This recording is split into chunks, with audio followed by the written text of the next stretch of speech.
Le cose che...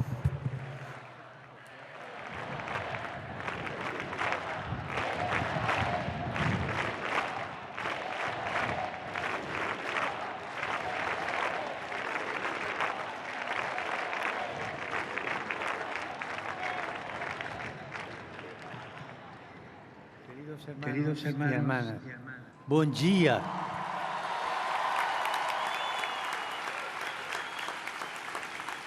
Gracias, señora rectora, por sus palabras. Obrigado. Ha dicho que todos nos sentimos peregrinos. Es una hermosa palabra cuyo significado merece ser reflexionado. Literalmente significa dejar de lado la rutina cotidiana y ponernos en camino con un propósito, moviéndonos a través de los campos o más allá de los confines, es decir, fuera de la propia zona de confort, hacia un horizonte de sentido. En el término peregrino vemos reflejada la conducta humana, porque cada uno está llamado a confrontarse con grandes preguntas que no tienen respuesta, una respuesta simplista o inmediata, sino que invitan a emprender un viaje, a superarse a sí mismos, a ir más allá. Es un proceso que un universitario comprende bien, porque así nace la ciencia. Y así crece también la búsqueda espiritual. Peregrino es caminar hacia una meta o buscando una meta. Siempre está el peligro de caminar en un laberinto donde no hay meta, tampoco hay salida. Desconfiemos de las fórmulas prefabricadas, son laberínticas. Desconfiemos de las respuestas que parecen estar al alcance de la mano, de esas respuestas sacadas de la manga, como cartas de juego trucadas. Desconfiemos de esas propuestas que parece que lo dan todo sin pedir nada. Desconfiemos. La desconfianza es un arma para poder caminar adelante y no seguir dando vueltas. Una de las parábolas de Jesús dice que el que encuentra la perla de gran valor es aquel que la busca con inteligencia y con espíritu de iniciativa y logra todo, arriesga todo lo que tiene para obtenerla.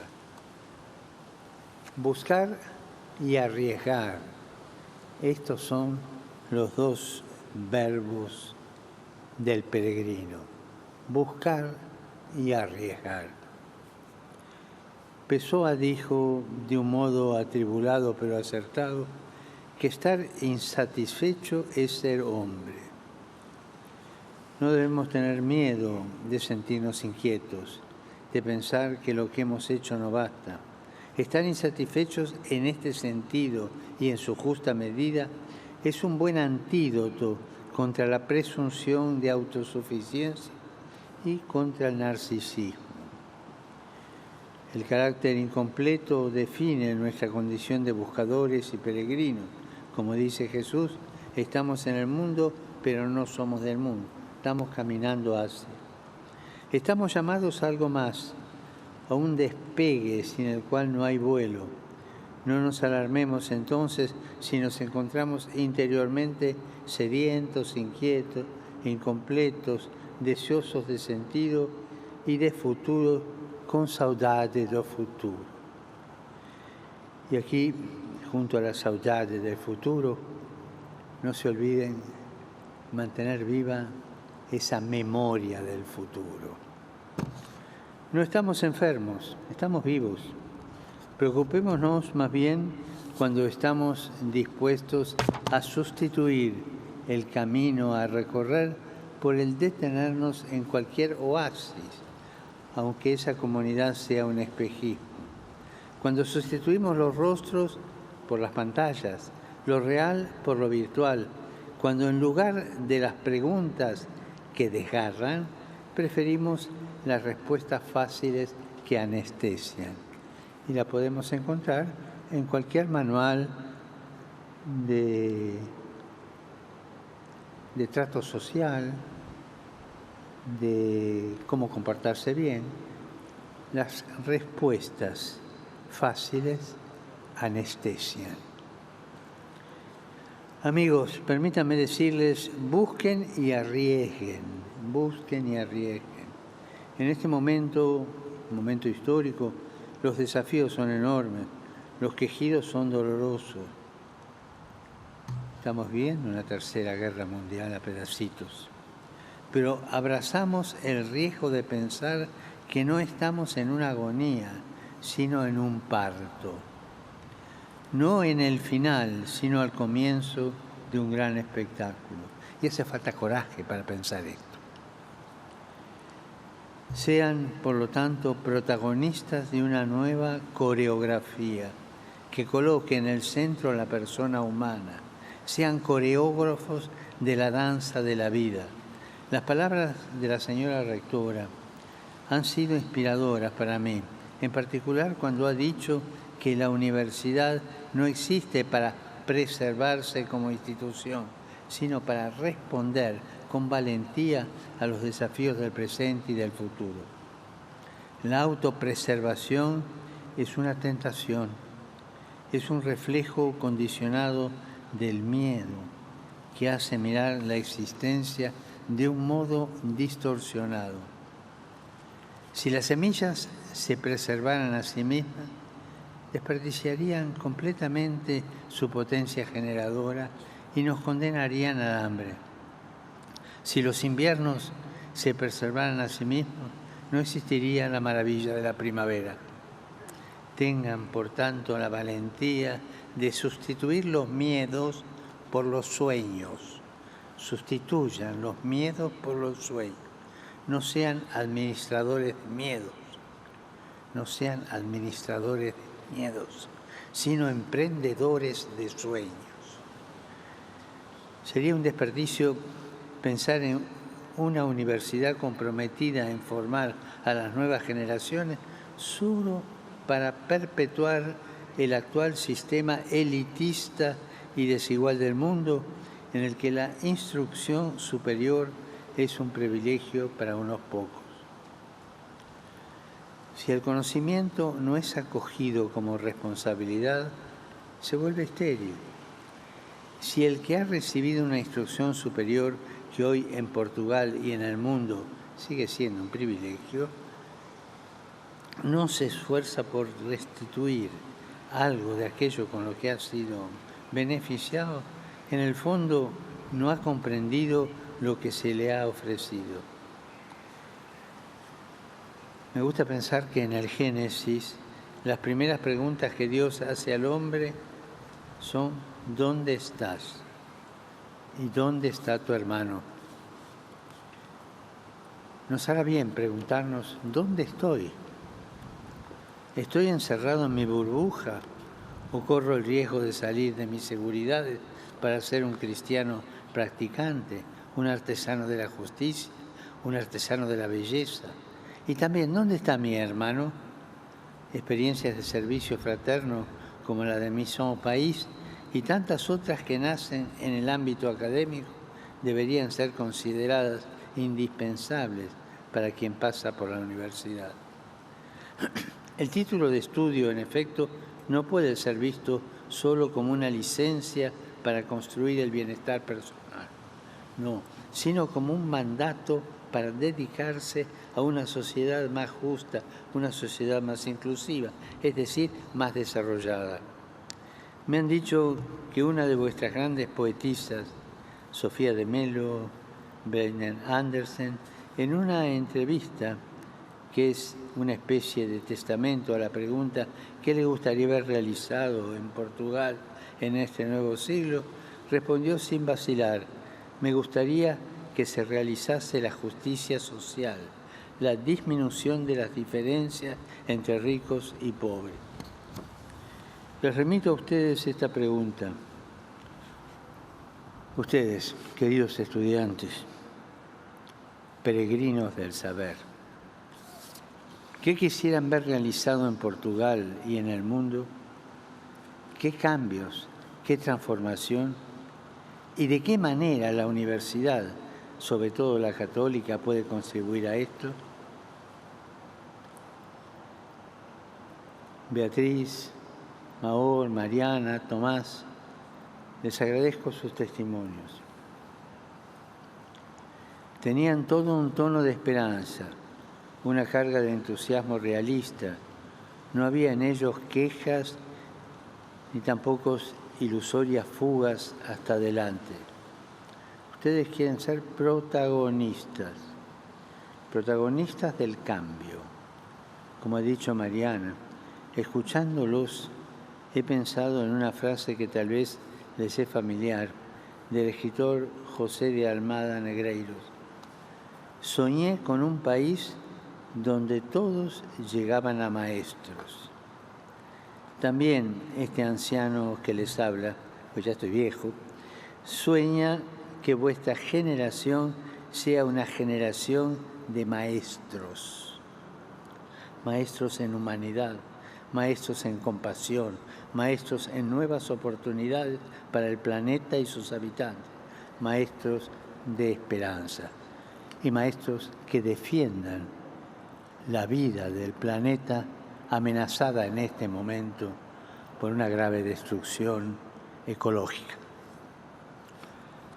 Como algunos de ustedes han evidenciado, debemos reconocer la urgencia dramática de hacernos caso de la casa común.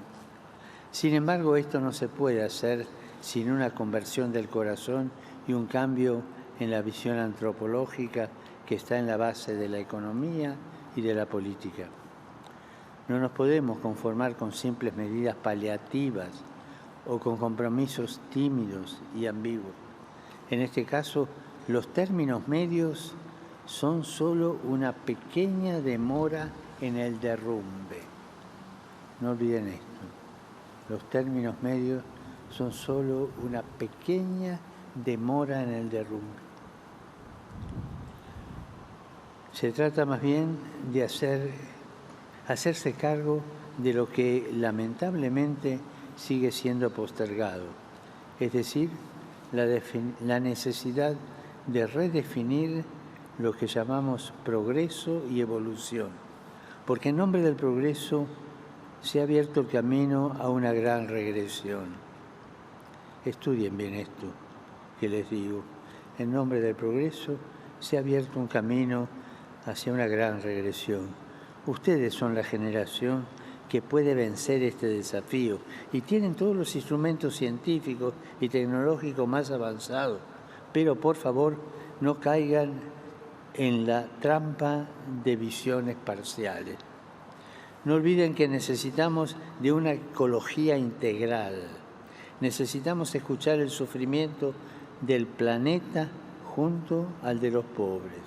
Necesitamos poner el drama de la desertificación en paralelo al de los refugiados. El tema de las migraciones junto al del descenso de la natalidad. Necesitamos ocuparnos de la dimensión material, de la vida dentro de una dimensión espiritual. No crear polarizaciones, sino visiones de conjunto.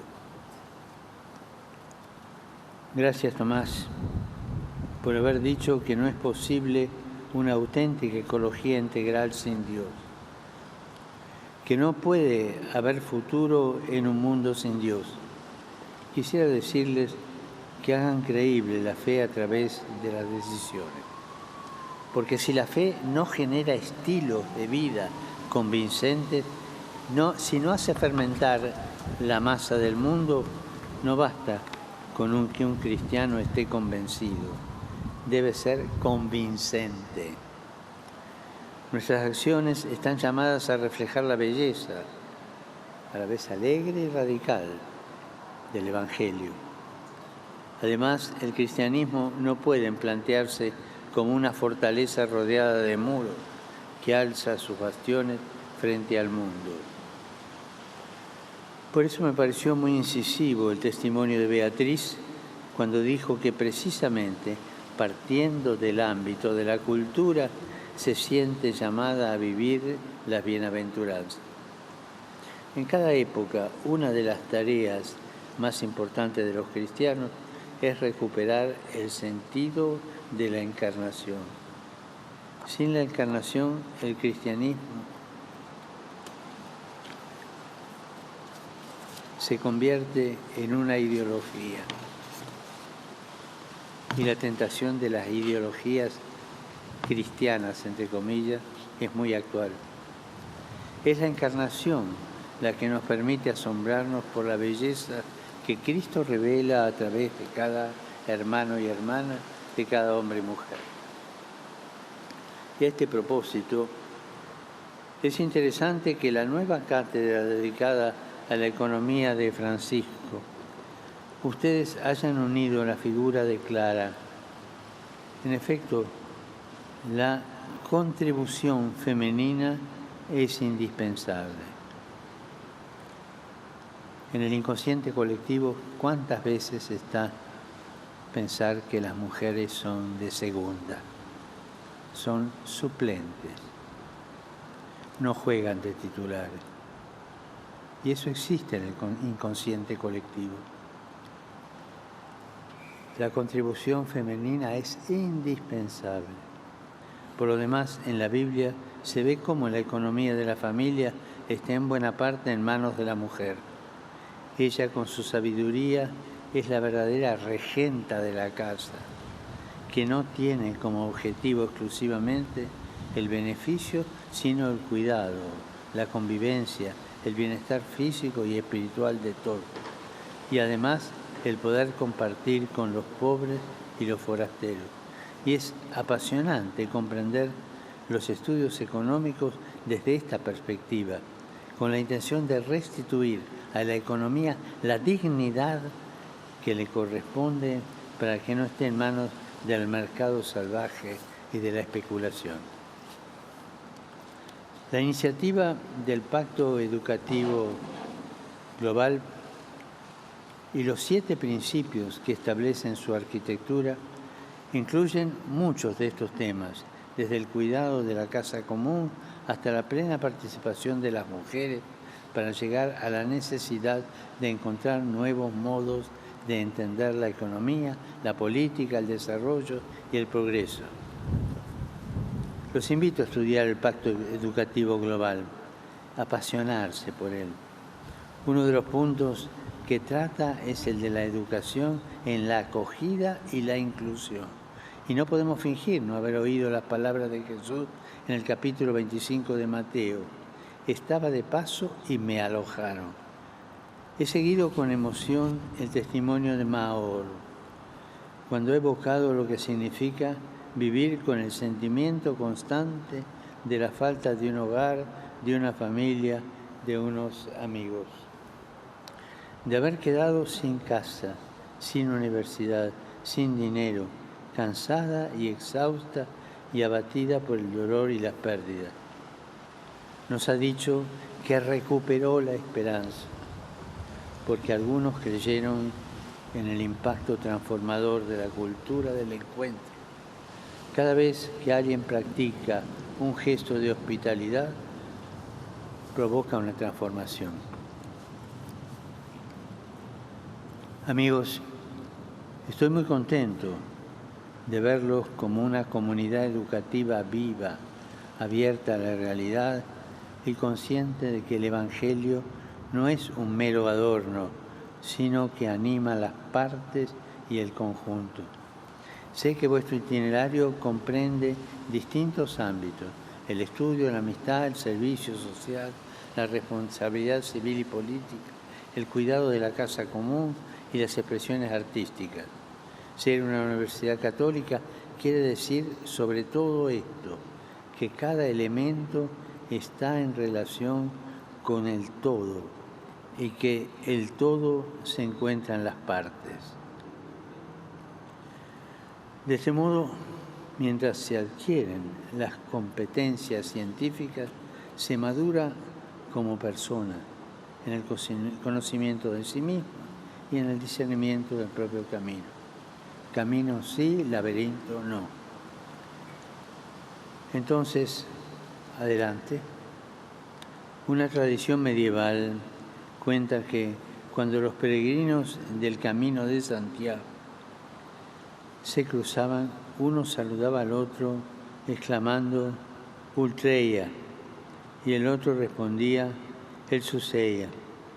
Son expresiones de aliento para continuar la búsqueda y el riesgo de caminar, diciéndonos mutuamente, vamos, ánimo, sigue adelante.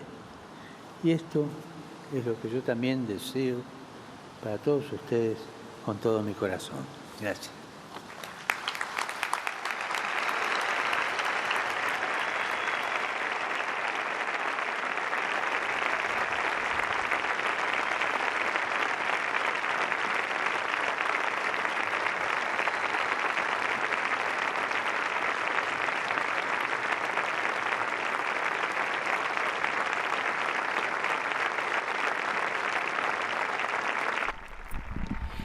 Eran las palabras del Santo Padre, donde recorría cada uno de los caminos a los cuales estos testimonios han afrontado la economía de Francisco, el Pacto Educativo Global, la Laudato Si. El Papa, después de sus palabras, queridos hermanos y hermanas, comunión con toda la Iglesia. En comunión está rezando ahora el Padre Nuestro. Santificado sea vuestro nombre. Venha a nós o vosso reino. Seja feita a vossa vontade, assim como no céu. O pão nosso de cada dia nos dai hoje. Perdonai-nos as nossas ofensas, assim como nós perdonamos a quem nos tem. E não nos deixeis tentação, mas livra-nos do mal. O Senhor esteja convosco. Bendito seja o nome do Senhor. O nosso auxílio vem do Senhor. Abençoe-vos, Deus Todo-Poderoso, Pai, Filho, Espírito Santo. Amém.